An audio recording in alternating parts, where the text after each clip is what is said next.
Okay, let's start. So I very welcome Dr. MD Humayain Kabir. So welcome here again to Climate Social Forum. It's been a pleasure to have you here also here. So I'll let the floor to introduce yourself. He is an expert in adaptation and extreme events and also in the warning system. So the floor to you for a first round of introduction and also open statements. Yeah, thanks, Domenico, for inviting me. It's a great pleasure to join in this session. So my name is Humayain Kabir. I am working at the Wegener Center for Climate and Global Change at the University of Graz in Austria. So my background in purely in environmental science, and I also studied in climate change at the University of East Anglia in UK. So I'm working in the field of weather and climate extremes and also interdisciplinary aspects of climate change over the last 12 years. Back home in Bangladesh, I'm also teaching in a university and working as an associate professor of environmental science. So my research basically focused on climate change impacts in terms of extreme weather and climate impacts and how it affects the society and also the ecosystem. And for now, I'm also working at European region. Currently, I have experience with working both in Asia and also in Europe. So currently, I'm focusing on Alpine region and trying to understand how weather and climate extremes, particularly extreme precipitation and also extreme temperature affects the ecosystem and also the hydrology and societal loss and damage due to this extreme and climate events. And yes, as we know that we are living in a world where economic development is growing very rapidly, and as a result, we know that the greenhouse gas also emitted into the atmosphere. And very recent report shows that around 75% of the global greenhouse gas emissions are coming from the energy sector. And therefore, we are calling this we are facing anthropogenic climate change, which are basically caused by different human activities. So at that point, I would also like to mention that due to this anthropogenic climate change, we are facing, the whole humanity are facing so many negative impacts, but also some positive, but mostly negative impacts around the world. But these impacts are not homogeneous and temporally and spatially. So I'm looking forward for the further discussion. Thanks. So thank you, Dr. Humayain Kabir. So we are seeing what are the extreme events, issues, and so on. But can you give an overlook about how climate change is affecting in a way the different ecosystem in the region of the world? So like a brief overview on which are the effects globally of climate change. You're muted. Thanks again for your great question. Basically, as I mentioned earlier, the temporal and spatial variability of the climate change impacts is not homogeneous around the world. So meaning that the impacts of global climate change vary significantly in different regions and also in different ecosystems. If you look at the latest report of IPCC, which is sixth assessment report of climate change, governed by Intergovernmental Panel on Climate Change, so shortly called as IPCC, they also mentioned that there is a significant impacts in regional scale. For example, the very common regional impacts are there is a strong evidence that the observed mean surface temperature increases significantly over the years compared to 1850 to 1900s. So meaning that heat streams are very common now, and IPCC has said with strong or high confidence that over the decades, the trend will continue. And marine heat waves also will continue, and it will increase over the time. And scientists are saying that with high confidence. Similarly, fire weather seasons are also intensified over the year, particularly the North Asian region. And we have experienced so many extreme precipitation events, and it will increase over much of the Asia. And IPCC reported this at a high to uh, medium confidence.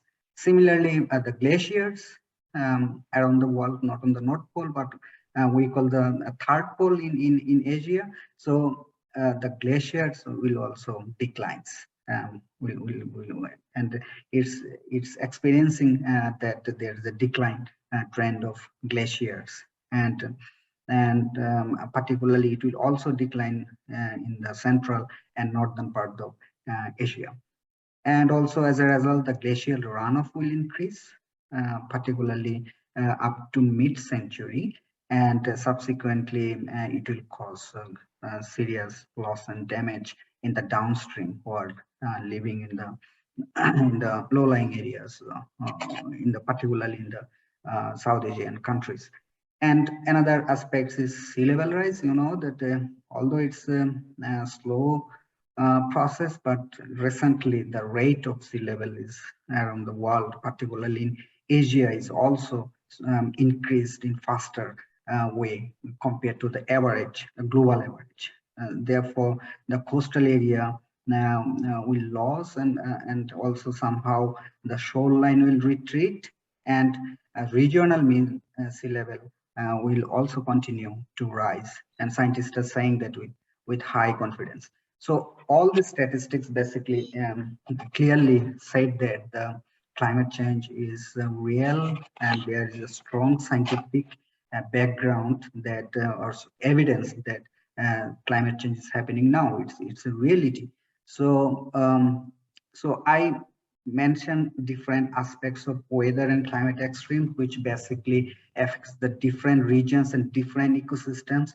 You know that in global scale, we have different types of ecosystem. For example, in low-lying country and also in the coastal areas, there are so many mangroves, and also in Asian region or also some other parts, there are so many agricultural lands, and also in African and also in Middle East, there are so many deserts. So it will affect all parts of the world in different extent, but the way of impacting to the society and also the ecosystem is a bit different. Thank you. Thank you very much for this very complete answer and overlook on the effects of climate change in different ecosystems. And during your explanation, you were mentioning about loss and damage. So what this word means, and also what is the meaning in the scientific community about loss and damage?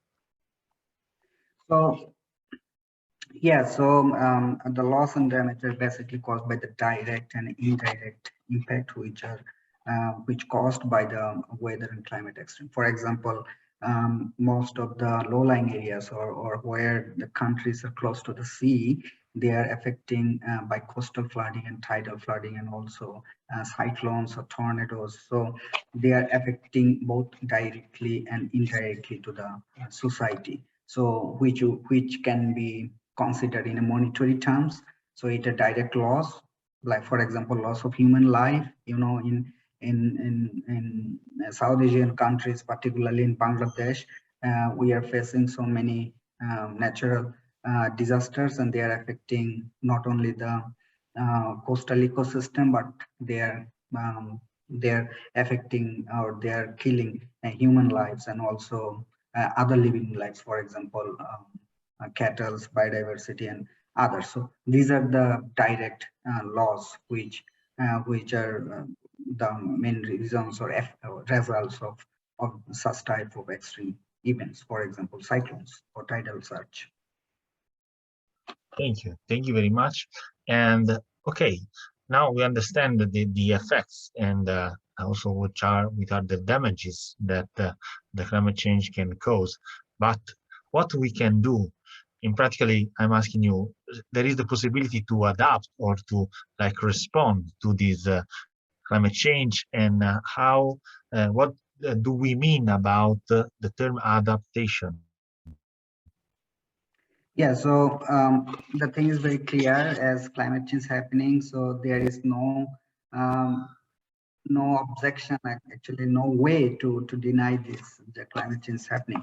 So there is basically two options to tackle this global climate change. For example, we call this an adaptation, one option, and another one option is second one is mitigation. So adaptation meaning that we can't stop climate change overnight. So it's a long-term process. So scientifically, to explore, to see the direct impact of climate change, it needs basically to understand the 30 years statistics or weather events. So at that sense, we can't stop this climate change impacts. Rather, we have to either cope or adapt with this changing climate change, or to adapt with the impacts of climate change.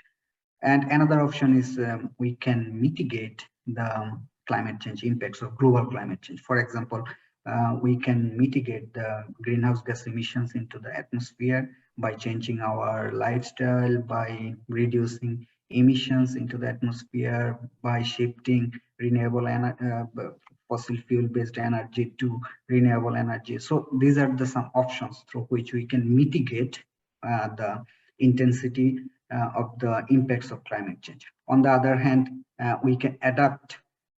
Adapt mean we can change ourselves, or we can adjust our daily life with the change in climate or with the impacts of climate change. For example, in some coastal regions or in low-lying countries, for example, they are doing so many innovative techniques to tackle or to adjust or to adapt with the coastal flooding, for example, or riverine floodings. So these are the, for example, they modify their housing system. They modify the structure of house. So these are the some adaptation techniques. And similarly, there are so many things for agriculture and other aspects to adapt with these impacts. Thank you very much. Also for like explaining us that there are also different type of adaptation. Maybe we can go further than in the question and answer session from the floor. But I want to continue the set of questions asking to you. You say that that are needed a statistical analysis since a certain time to, in a way, understand and then react and adapt to the effect of climate change. And also coming from your experience, which is the role of the statistical analysis data, and what we can do with this data that we are collecting since a few years about climate change? Yeah, thanks for an interesting question. We climate scientists are basically data oriented. We deal with tons of data. We analyze all this data to come up a conclusion or to draw a conclusion to show the evidence of direct signature of climate change or a fingerprint of global warming. So to do this, all these things, we basically needs to analyze the long-term climate data. So we call this a time series of climate data or weather data. So usually for understanding climate change in better way, we need to analyze long-term climate data, for example, over the last 15 years or over the 100 years, so that we can understand how the climate is changing over the time, starting from pre-industrial phase to the more recent fourth industrial revolution phase. So we can clearly fingerprint how humans are influencing the whole climate system, because climate will provide the signal, and they will also provide feedback how human behave with the climate. So it's a human and natural system, feedbacking system, so and looping system. So we can analyze all this thing by data, because data will provide all these insights, how anthropogenic forcing are affecting the climate change. So anthropogenic forcing means that the anthropogenic greenhouse gas emissions, aerosols, so all these things affect the whole climate system significantly.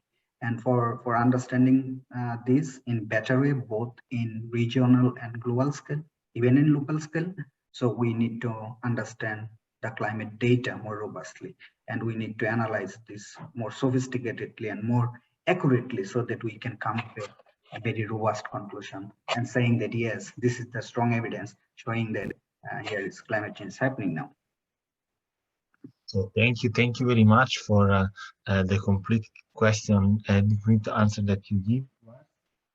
So one last question from me, moderator, then maybe we can move to some interaction with the participant. So we understand that also from the opening video that we need to change in a way, no?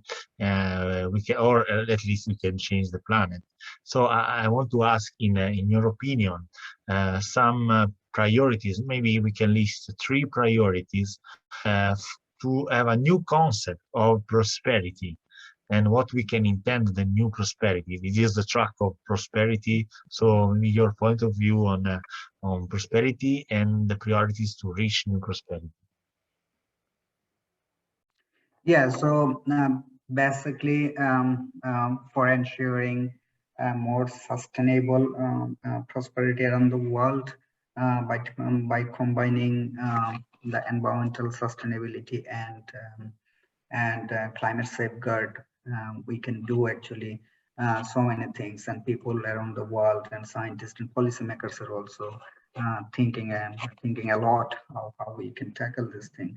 And also the pressure group like the youth people and different NGOs and different activities are always pushing the policymakers and other associated bodies to take urgent action. So the main thing I would say that we should go for a carbon neutral society. So you know that most of the European countries and also other countries are trying to go for or move toward a zero carbon or net zero society. So it can be said that doing activities in a way that carbon neutral economic development is ensured. So I think this is one of the most important priorities we should be considered by all, not only the developing countries, developed countries, but also the developing countries. But on the basis of historical responsibility, the developed countries should come forward to show how we can develop a carbon neutral society. So you know that Green Deal in Europe also is a great aspect which they are trying to do, and they are setting their target by 2030 or 2050. Most of the developed countries are planning to go for carbon neutral society or economic development as a prospect. And secondly, doing all our economic activities on the basis of relying on renewable resources. Although we know that renewable resources portion is relatively smaller compared to the other sources, other energy sources, but we have to think more closely how we can shift towards sustainable renewable energy system. And also And thirdly, we can also consider that someone also written in the chat box that we should build a partnership because this transition for moving from moving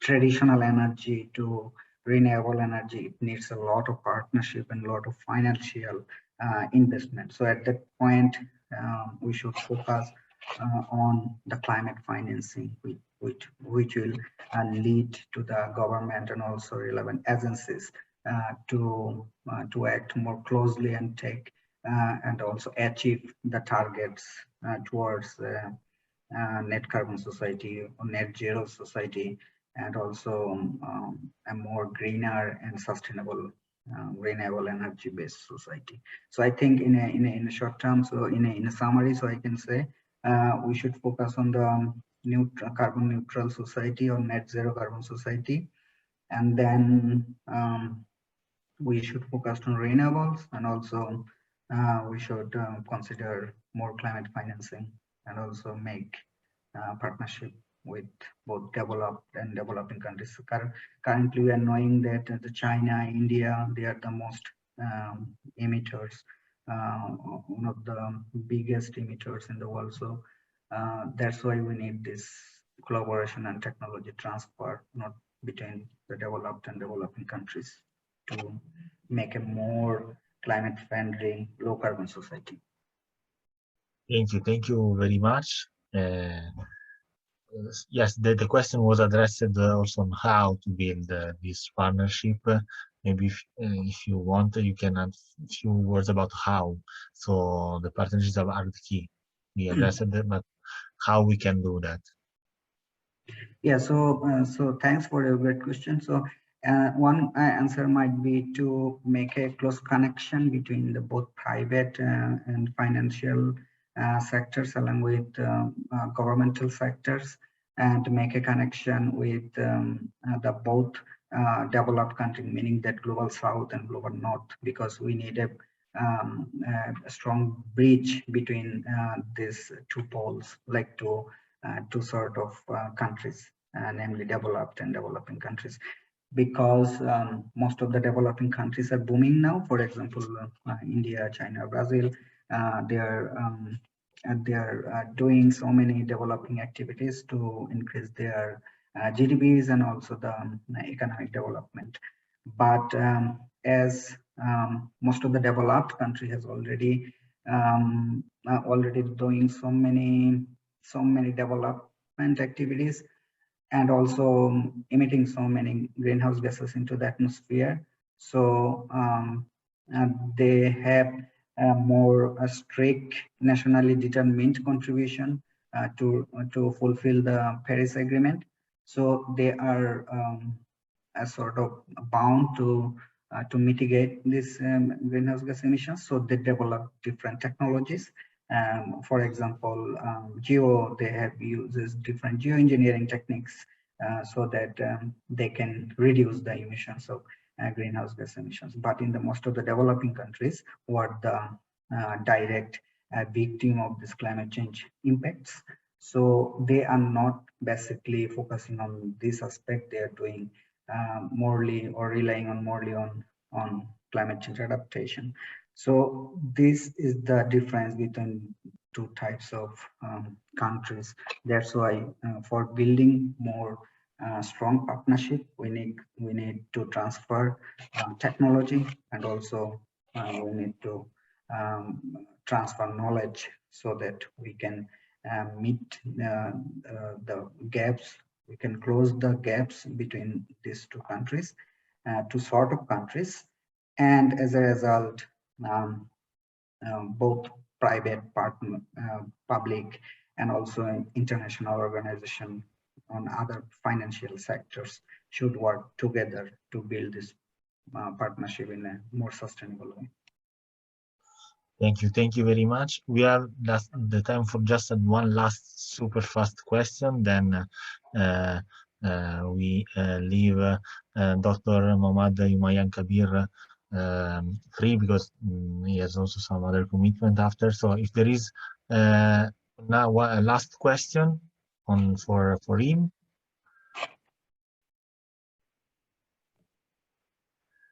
If no, maybe Mohammad, you can like state your final message, and then we can move to the other session. And before that, I want to really thank you for your availability, your gentleness to be here with us also this year. So the floor is to you for closing.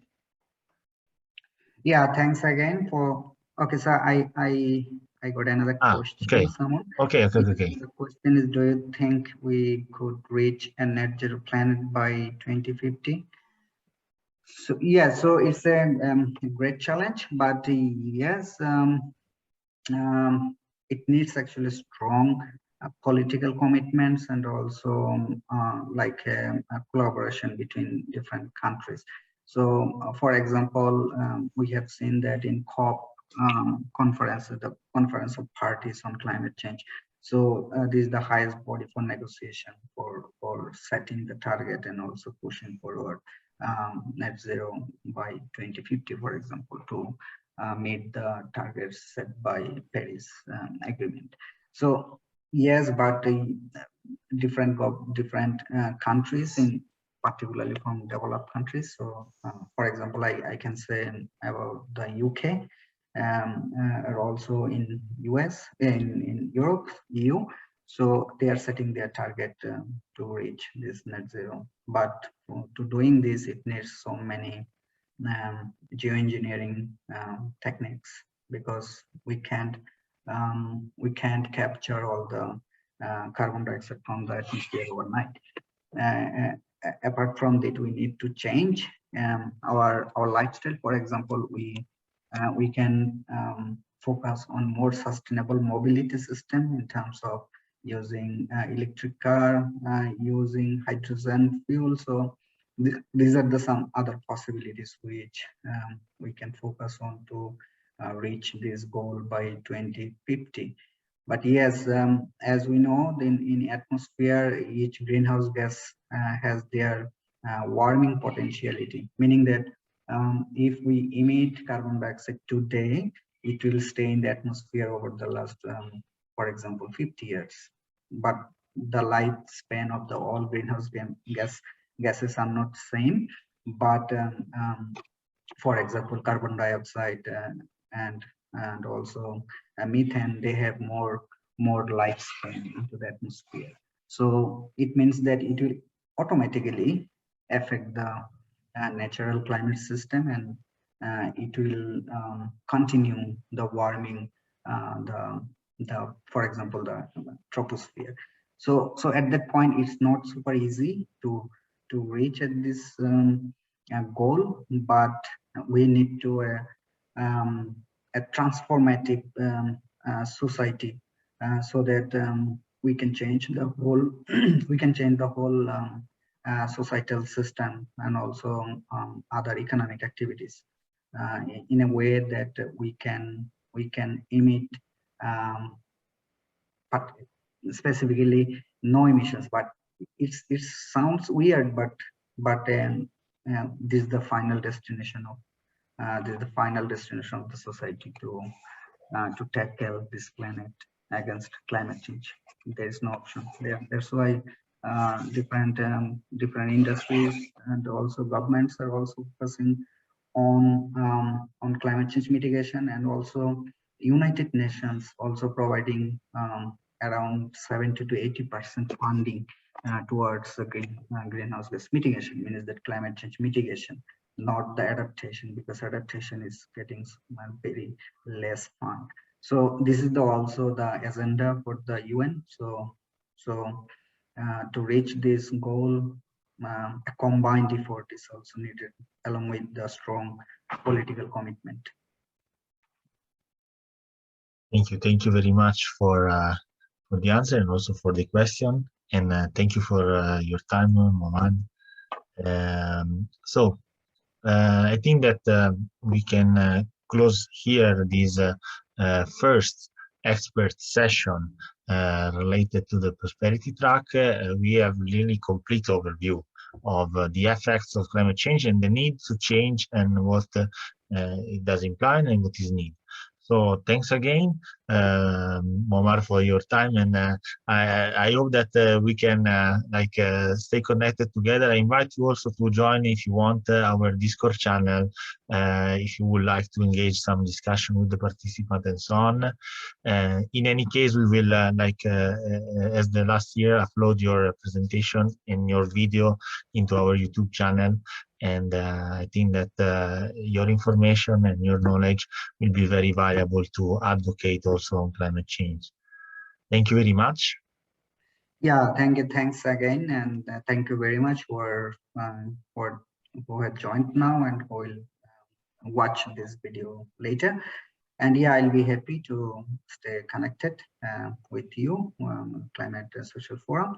And I'll be happy to contribute in future program also. And if you have any further question, or if you want to collaborate and if you want to work with me and also make connections, so you feel free to contact with me.